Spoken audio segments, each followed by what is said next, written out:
आज पेशे खिदमत है ऐसी हैरत अंगेज कहानी जो आपके इरादों को मजबूत करेगी। ये कहानी लालच, तकदीर पर भरोसा, इंसाफ, दयानतदारी हर चीज का सबक दे जाएगी।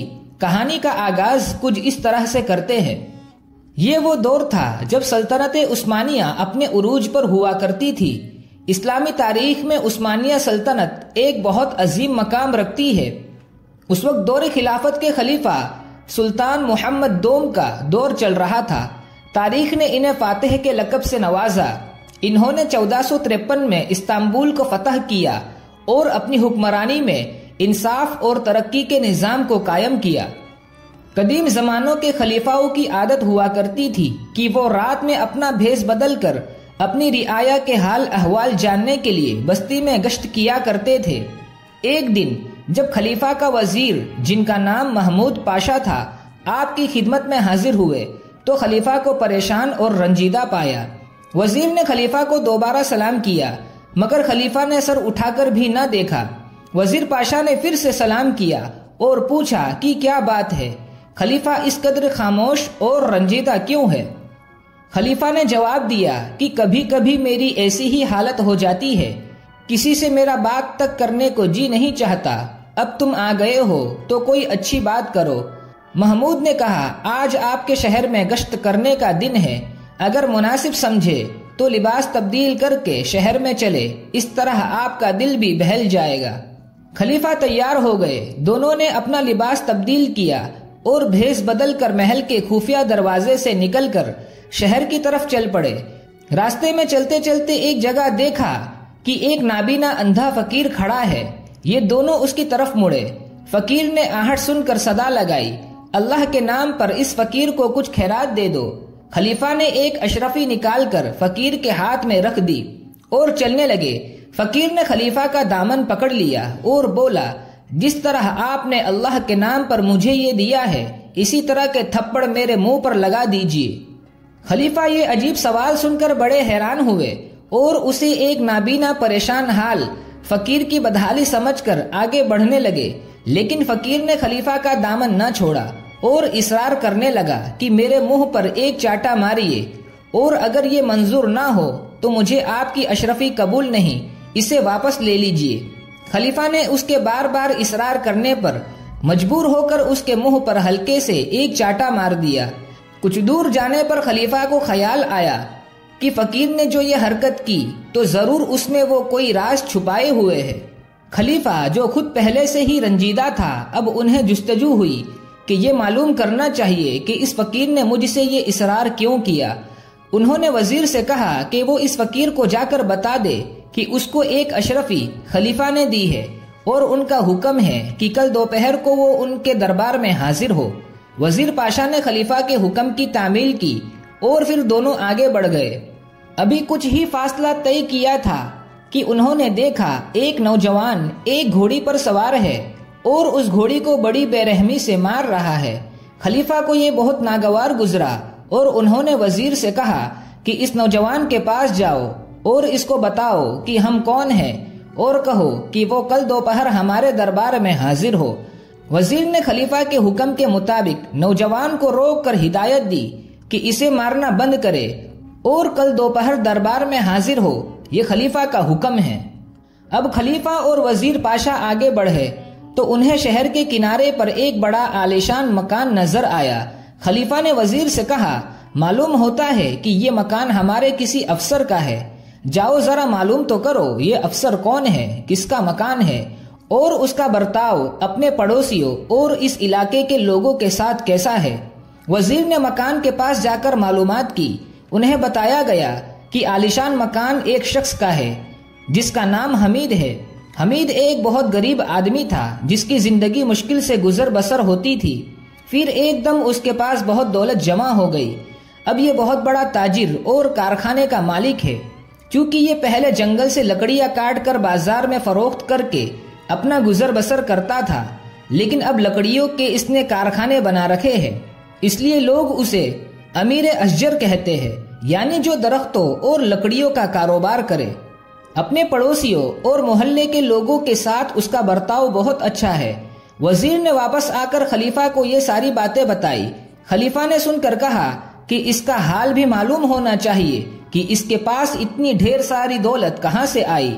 उसको भी कल दोपहर हमारे दरबार में तलब करो। उसके बाद खलीफा और वजीर पाशा शहर से वापस आकर महल की तरफ चल दिए और खुफिया दरवाजे से अंदर पहुंच गए। महल में पहुंचकर वजीर ने हमीद को दूसरे दिन दोपहर खलीफा के दरबार में हाजिर होने का हुक्मनामा भेज दिया। दूसरे दिन दोपहर को ये तीनों शख्स, अंधा फकीर, घोड़ीसवार नौजवान और अमीर अशजर हमीद, हुक्म के मुताबिक खलीफा के दरबार में हाजिर हो गए और सलाम करके एक तरफ खामोश खड़े हो गए। उन्हें यह नहीं मालूम था कि खलीफा ने उन्हें दरबार में क्यों तलब किया है। खलीफा ने तीनों को देखा और फिर अंधे फकीर की तरफ मुतवज्जे होकर बोले, तुम्हारा नाम क्या है और तुमने सवाल करने के बाद अपने मुंह पर चाटा क्यों लगाया? ये क्या माजरा है? फकीर ने अदब से जवाब दिया, खलीफा वक्त, मेरा नाम मजीद अल बगदादी है और मैं इसी इस्तांबुल शहर का रहने वाला हूँ। मेरा बाप अपने वक्त का मशहूर सौदागर था। उसने ईमानदारी से बहुत दौलत जमा की और लोगों की खूब खिदमत किया करता था। लेकिन जिंदगी की एक शाम कभी न कभी तो होनी है। मेरे बाप के इंतकाल के बाद मेरे बाप का सारा कारोबार मेरे इख्तियार में आया।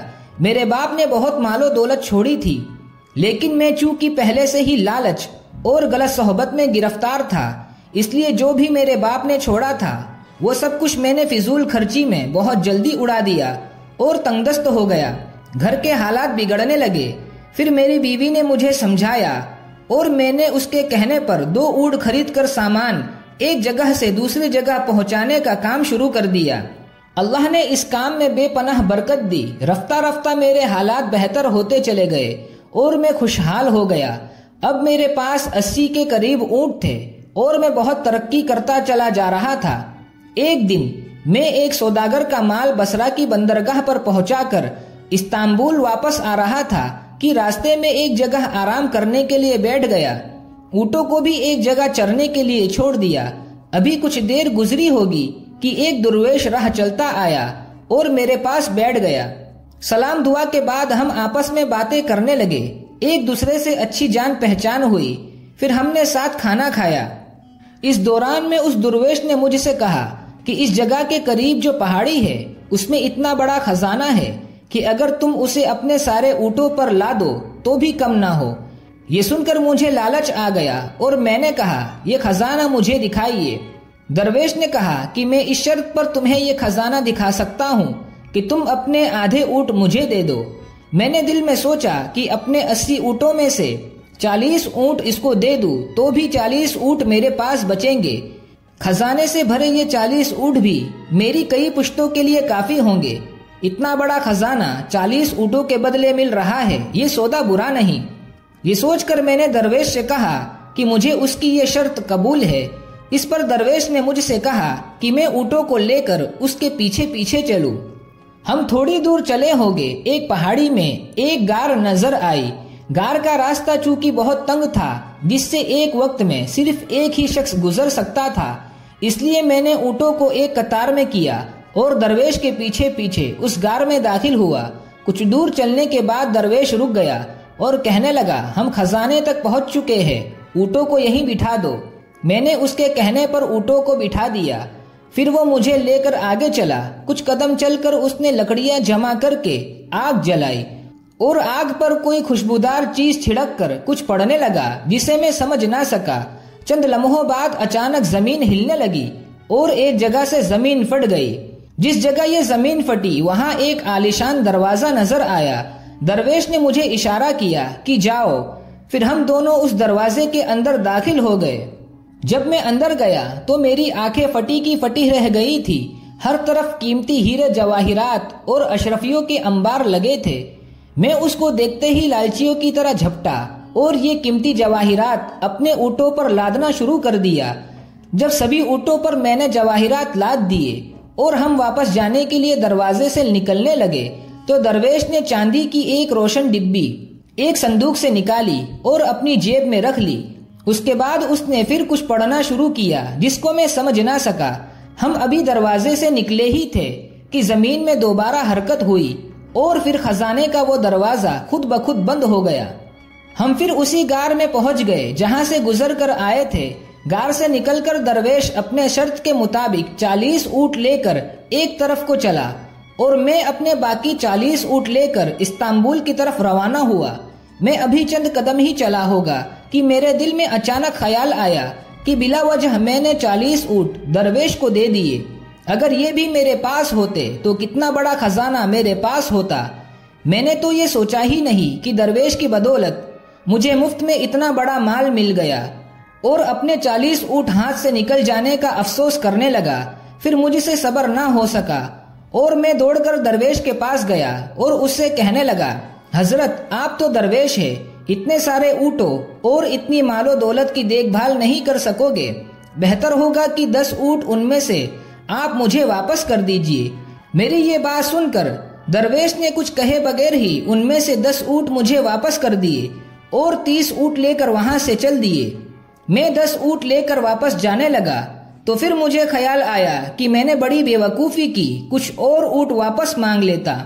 इस ख्याल के आते ही मैं फिर दरवेश की तरफ भागा और रोककर उनसे कहा, हजरत आप तो दरवेश लोग हैं, आपको मालो दौलत की क्या जरूरत? 30 ऊँटों को आप कैसे संभालोगे? मैं इस काम से वाकिफ हूँ, बरसों से तिजारत कर रहा हूँ, ऊँटों को भी संभाल रहा हूँ, मैं इन सब चीजों की देखभाल करना जानता हूँ। बेहतर है कि आप भी 20 ऊँट मुझे और दे दे। दरवेश ने अब भी कुछ न कहा, खामोशी से 20 ऊँट मेरे हवाले कर दिए और 10 ऊँट लेकर चल दिया। खलीफा वक्त, लालच ऐसी चीज है जिससे पेट कभी नहीं भरता। इंसान को 2 जंगल भी सोने के मिल जाए तो वो तीसरे की उम्मीद करता है। मैं भी लालच में अंधा हो रहा था। मैंने सोचा कि किसी तरकीब से बाकी 10 ऊँट भी दरवेश से वापस ले लूं। चुनांचे मैं लपटा और दौड़ता हुआ दरवेश के पास जा पहुंचा और जो 10 ऊँट उसके पास बाकी रह गए थे वो भी इसी तरह की बातें करके मैंने उससे ले लिए।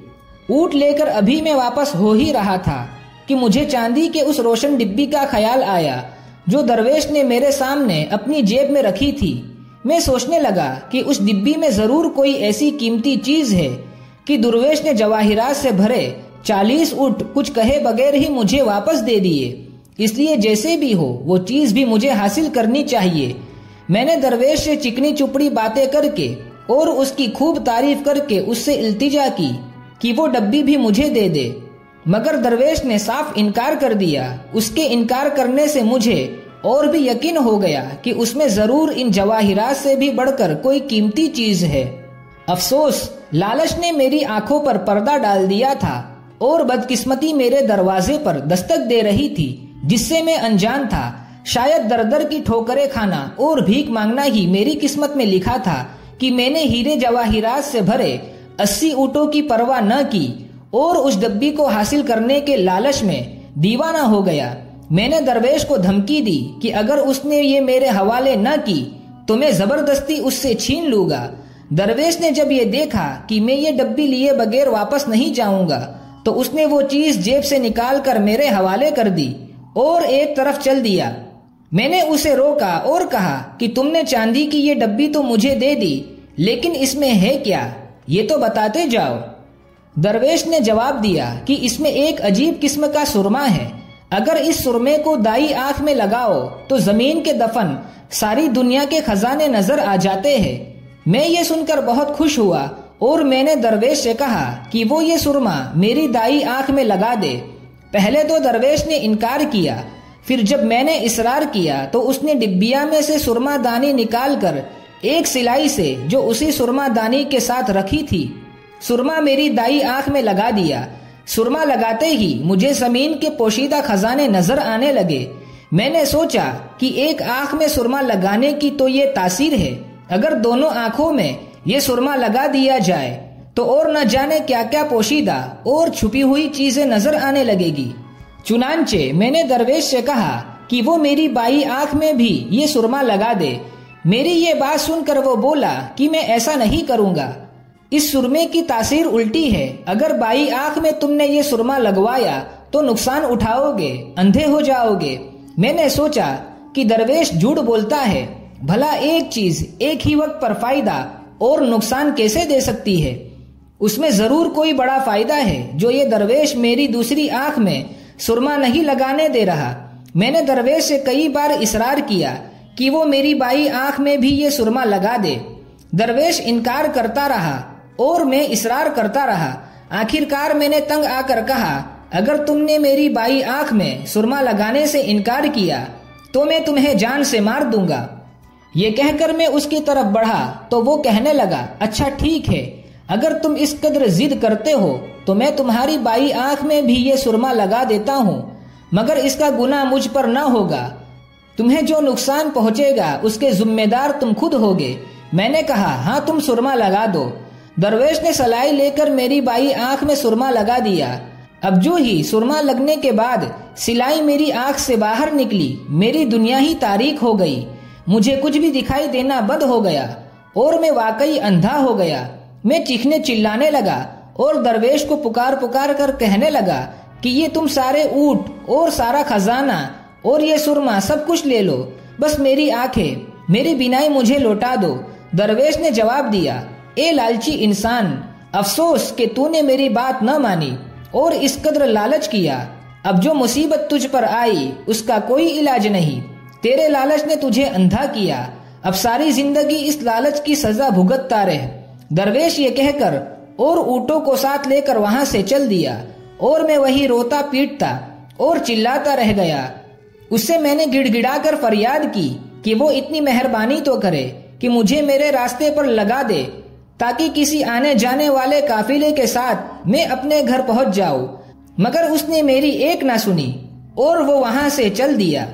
उसके जाने के बाद मैं किसी न किसी तरह गिरता पड़ता, ठोकरें खाता पहाड़ी से निकला। रात भर वही भूखा प्यासा पड़ा रहा। अगले दिन एक काफिले का वहां से गुजर हुआ। उन्होंने तरस खाकर मुझे अपने शहर लाकर छोड़ दिया। एक खलीफा वक्त, बस उसी दिन से मैं भीख मांगकर गुजारा करता हूँ। मैंने ये अहद कर लिया था कि जो भी मुझे भीख देगा उससे मैं ये कहूँगा कि खुदा के लिए एक चाटा भी मेरे मुंह पर मार दे कि मुझे अपने लालच की सजा हमेशा मिलती रहे। आपने जब मुझे भीख दी तो मैंने आपसे भी यही इल्तिजा की, आप मेरी खता माफ करे। खलीफा ने नाबीना फकीर की कहानी सुनकर कहा, वाकई तुम्हारी कहानी इबरतनाक है। लालच का अंजाम हमेशा बुरा होता है। इंसान को जो मिलता है लालच की नहुसत से वो भी जाता रहता है। खलीफा ने कहा, खैर अब तुम भीख मांगना और चाटे खाना छोड़ दो। तुम्हें तुम्हारी लालच की काफी सजा मिल गई। आज से तुम्हें रोजाना शाही खजाने से 15 दिरहम मिलते रहेंगे, जो तुम्हारी गुजर बसर के लिए काफी है। उसके बाद खलीफा ने घोड़ी पर बेरहमी करने वाले नौजवान को तलब किया। नौजवान ने आगे बढ़कर खलीफा को सलाम किया और खामोश खड़ा हो गया। खलीफा ने उससे कहा, ए नौजवान, क्या तुम्हें पता नहीं हमारी सल्तनत में किसी इंसान या जानवर पर जुल्म करना कबूल नहीं किया जाता। इस जुल्म की क्या वजह है, अब तुम बताओ। तुम इस घोड़ी को इस कदर बेरहमी से क्यों मार रहे थे? जानवरों पर जुल्म करना मैं हरगिज गवारा नहीं कर सकता। इसके बाद नौजवान ने अपनी बड़ी ही हैबतनाक कहानी खलीफा के सामने पेश की, जो मैं आपसे अपने अगले वीडियो में शेयर करूंगा। उम्मीद है कि पहली कहानी आपको पसंद आई होगी। अंधे फकीर की कहानी सबक दे जाती है। तकदीर में जो लिखा है और जो रिस्क तुम तक पहुंचा है उससे राजी रहो और अल्लाह का शुक्र अदा करो। कमेंट में अपनी राय का इजहार जरूर करें और वीडियो पसंद आई हो तो वीडियो को लाइक और ज्यादा से ज्यादा शेयर जरूर कीजिए। और ऐसे ही सबक आमोज कहानियों को सुनने के लिए मेरे चैनल को सब्सक्राइब जरूर कर लीजिए।